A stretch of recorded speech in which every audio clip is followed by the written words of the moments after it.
Ingham is shrouded in cloud and despair over the unknown. Because no one really knows what to expect, and there's been a lot of people that's already lost a lot of gear.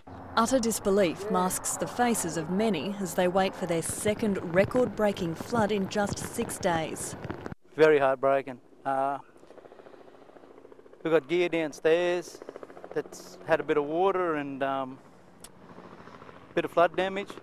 Homeowners who only cleaned out the mud and slime from their homes yesterday are bracing to deal with it all again tomorrow. It is more of the same, unfortunately, but the community, as you know, are quite resilient. Yes, it is getting to be a long time.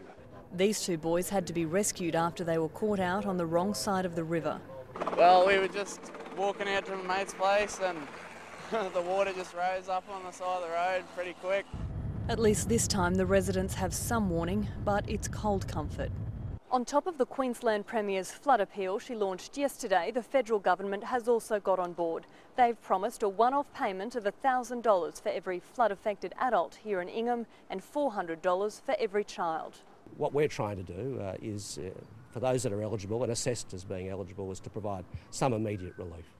The Weather Bureau is predicting the rain to continue along the North Queensland coast from Cardwell to Mackay as the monsoon trough moves slowly south. Megan Palthorpe, ABC News, Ingham.